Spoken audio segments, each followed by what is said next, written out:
माऊली, देव आणि माणूस यांच्यामधलं नातं साधारणतः दरवेशी आणि माकड असं असावं असं मला नेहमी वाटतं। सगळे दोर त्याच्या हातात आणि कळसूत्री बाहुलीप्रमाणे तो आपल्याला नाचवत असतो। म्हणून तर आपल्याला त्याची कल्पनाही नसते। म्हणूनच म्हणतात ना, देवाची काठी दिसत जरी नसली तरी तिचा मार लागलेला बरोबर कळतो। विक्रमादित्य राजाची अवस्था तशीच काहीशी झालीये। बघू शनिदेव त्याला आणखीन कसे नाचवतात ते। बोला, काय हवं आहे? मला तो मनुष्य हवा आहे। मी माणसं विकायचा व्यवसाय करीत नाही, मी मोबदला देईन। मीही व्यापारी आहे आणि मी मगापासून बघतोय त्याच्यामुळे तुमचा व्यवसाय किती चांगला चालू आहे। मी त्याला माझ्या दुकानावर बसवेन आणि त्याच्यामुळे माझाही व्यवसाय उत्तम चालेल। काय? त्यास मी बोलवले आहे आणि त्यावर ह्या मधुकर वाण्याचाच हक्क आहे, समजलं? बर, भविष्यात कधी असे वाटले तर अवश्य कळवा। या तुम्ही। असा कसा बदलेल विचार? आता तर नशीब बदलायची वेळ आली आहे।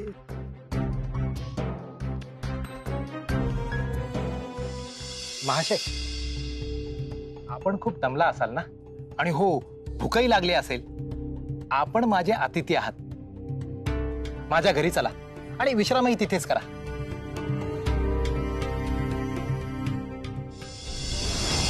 विक्रमादित्य, जा तुझ्या नव्या सख्याकडे जा, परंतु मी तुला फार काळ हसरे ठेवू शकत नाही। चैत्रा, भाकरी दे। हे घ्या। अहो, हात पुसा। तुमचे घर यथा तथाच आहे। अर्थात आमच्या प्रासादासमोर कुठलेही घर लहानच दिसते। प्रासाद? हे तू काय बोलतो आहे सकाळपासून? हे काय? कुठे काय? खिडकी आहे। हे नाही, हे भिंत। याची डागडुजी करण्याची आवश्यकता आहे। हे असू दे, तू इथे बैस पाहू। बैस। इथे? मग कुठे? नाही, खरे तर आम्हाला जमिनीवर बसण्याची सवय नाही, परंतु अशा परिस्थितीत काय करणार? तू बस बघू। बसतो। शांतपणे बैस। हा, बैस बैस। हा, बसा। ते मांडीवर ठेवा। ठेवा। बैसला? देऊ आता भोजन? देऊ ना? चैत्रा, दे पाहू। तुम्ही भाकरी करा। खा बरं।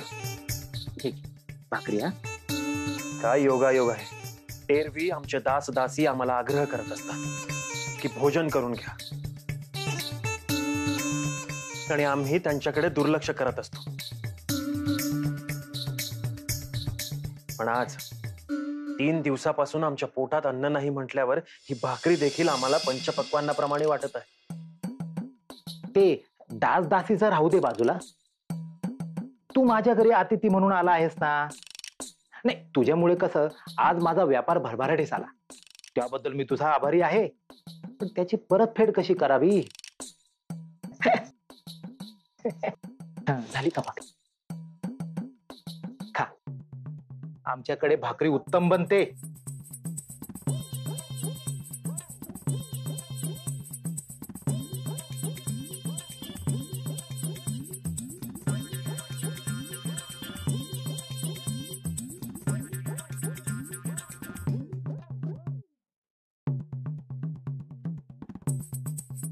अजून एक भाकरी चालेल आम्हाला? देतो देतो। चैत्रा, भाकरी दे पाहू।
वाह, सुंदर.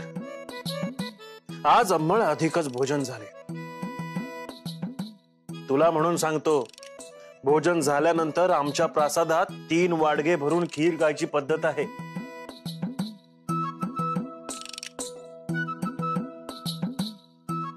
आता हा काय घरातील दूध देखील संपवतो की काय?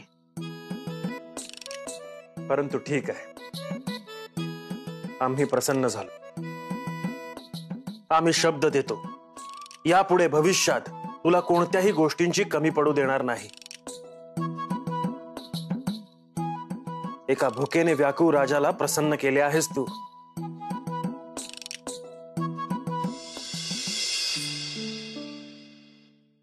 हात कुठे धुवायचे? बाहेर.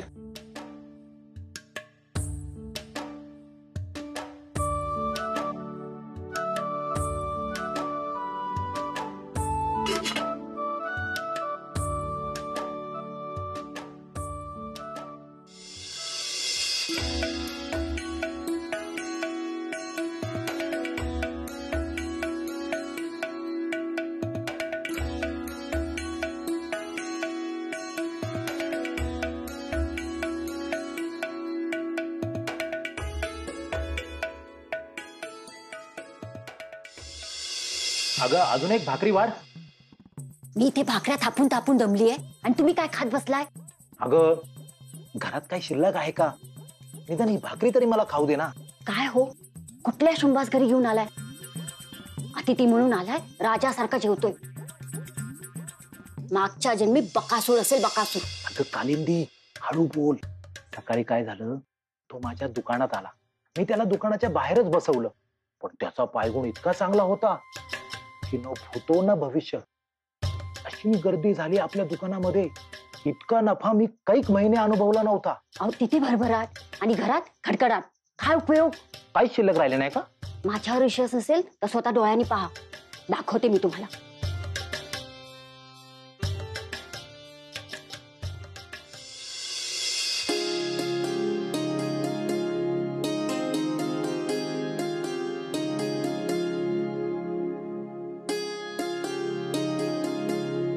अरे देवा, काय झालं?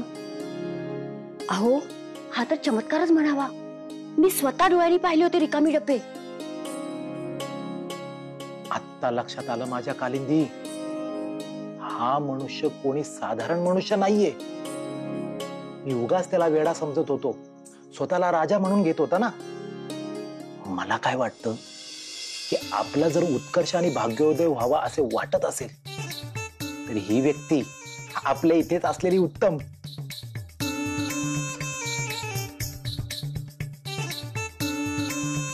अहो तुम्ही म्हणताय त्या पुढे जाऊन मी म्हणते, चैत्राशी ह्याचा विवाह जमवला आणि येथेच घरजबाई म्हणून ठेवला तर आपले सर्वच हेतू यशस्वी होतील नाही का?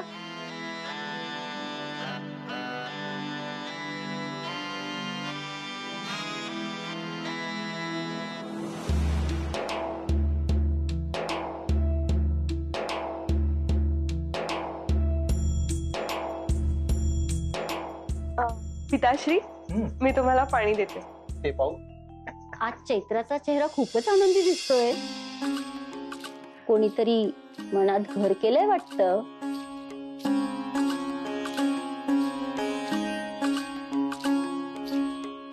अगं चैत्रा, पाणी तर दे.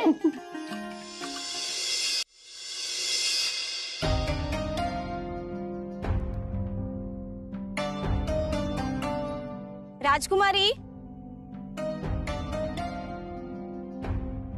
आपण इथे संपूर्ण प्रासाद शोधून काढला पण तुमचा पत्ताच नाही.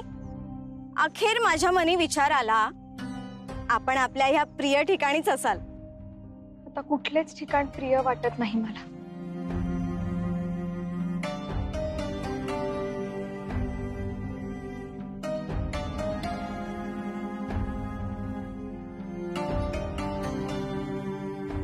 मी समजू शकते तुमच्या मनाची अवस्था, परंतु महाराजांचा निश्चितच काहीतरी संभ्रम झाला आहे. महाराज विक्रमादित्य असं कदापि वागू शकत नाही. कसे सांगावे त्यांना? आता तू तुझ्या नगरीचे नाव देखील घेऊ शकत नाहीस. राजकुमारी, मी माझ्या माहेरी जाऊ शकत नाही म्हणून का आनंद होतो आहे? त्याहून आधी तू कायम माझ्या समीप असशील याचा आनंद होत आहे. माझ्या सर्वात निकट सखी तर तूच आहेस. सखी आणि माता देखील. आणि इथे माझ्या मनातील भाव कोण आहे इथे समजून घेणारे? नका अशा निराश हो. राजकुमारी, तुमचा विवाह तुम्हाच पसंत असणाऱ्या राजकुमाराशीच व्हायला हवा. मी माझ्या माहेरी उज्जैन नगरीला जाणारच. तुमच्यासाठी मला शिक्षा भोगावी लागली तरीही चालेल, पण मी जाणार म्हणजे जाणार. अगं ते नाही, मी म्हणते तुला गाण्याचा आवाज ऐकू येतोय. ती मधुर आवाज आहे. कोणाचा आहे आणि कुठून येतोय? तुम बिन मानत नाही जियरा, कौन देश गमन की जो. तू इथे काय करतोयस? आणि काय गाणं गायची जागा आहे का? मी किती शोधत होते तुला. आमच्या गायनाच्या साधनेत व्यत्यय आणण्याचा प्रयत्न केलायस तू, तेही एका राजाच्या. काय? कोण आहे इथे राजा? घरी चल. अरे घरी चल. नाही, आता अधिक विलंब आणि विश्राम करता उपयोग नाही. आम्हाला निघावं लागेल. कुठे निघावं लागेल? कुठे म्हणजे आमच्या नगरीला, उज्जैन. त्या नगरीचे नाव उच्चारायचे नाही असं दंडक आहे इथे.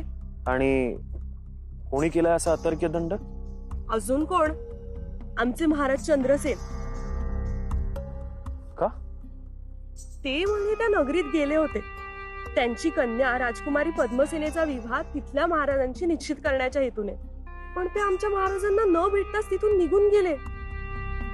किती अवमान आमच्या महाराजांचा. असत्य आहे हे. त्या क्षणी आम्ही न्यायप्रिय असलेली प्रतिमा जगत असताना तू केलेली विधानं घृणास्पद आहेत. आता तुझा न्याय मी करेन. ते तुझ्या कर्मावर आधारलेले आहे. तुझ्या राशीत 7.5 वर्ष वास करताना तू अनुभवशील तुझेच होणारे गर्वहरण.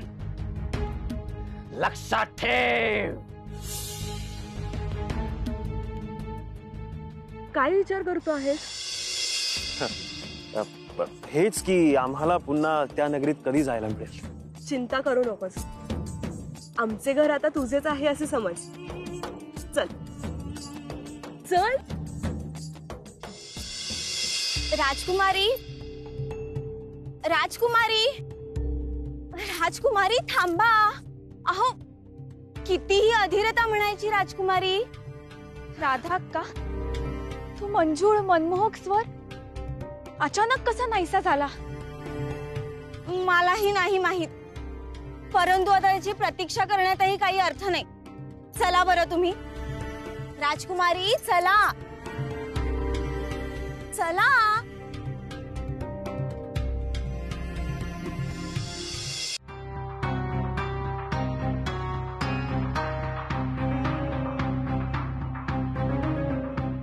नशिबाचे दान असे का फिरले आहे काहीच समजत नाही. राजमाता किती काळजी करत असतील. काय करावे जेणेकरून उज्जैन नगरीमध्ये परतता येईल?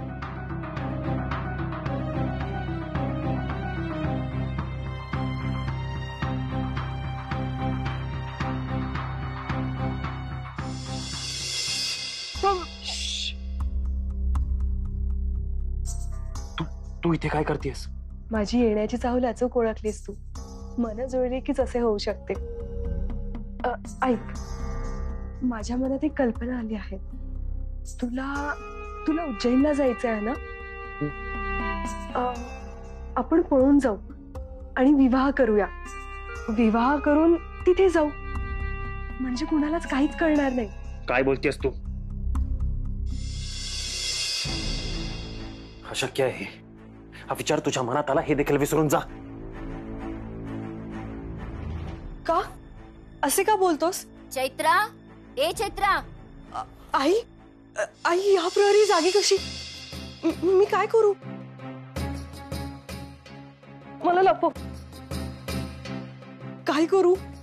सांगा ना, मी काय करू? चैत्रा, मी काय करू? मला लपव. मला लपवा. मला लपवा. अगं पण का? कसे सांगू? मला लपव.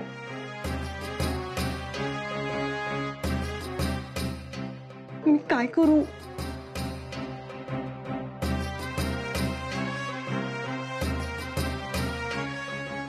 गेली का? हो. आपण भेटू उद्या. मी येते.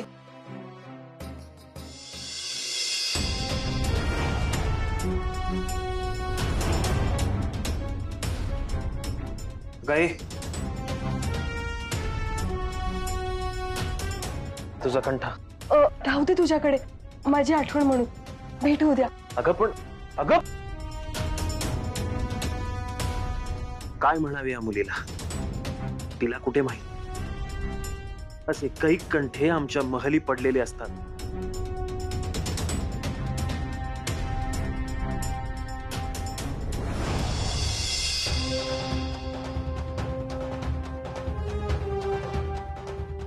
राजा विक्रमादित्य, तुझ्या 7.5च्या प्रवासाला प्रारंभ तर आधीच झाला आहे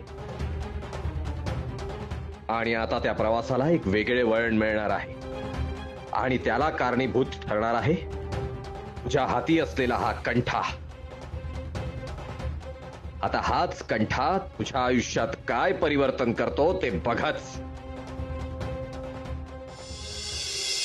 मंडळी, या शनिदेवाच्या मनात काय आहे याचा थांगच लागत नाही. विक्रमादित्य राजाच्या 7.5 बद्दल बोलत असताना व्यापाऱ्याच्या मनात विक्रमादित्याबद्दल इतकं चांगलं मत तयार केलं की तो त्याला जावई करण्यासाठी उत्सुक झाला. कदाचित ही सुरुवात असावी विक्रमादित्याच्या 7.5च्या अवस्थेची. तरी सर्वांनी त्याला समजावून सांगितलं होतं की शनिदेवांशी वैर नको करू, पण ऐकलं नाही. आता हे सगळे त्याचेच परिणाम आहेत. असो, बघूया या रात्रीची सकाळ कशी होते ती. तोवर उतू नका, मातू नका, घेतला वसा टाकू नका.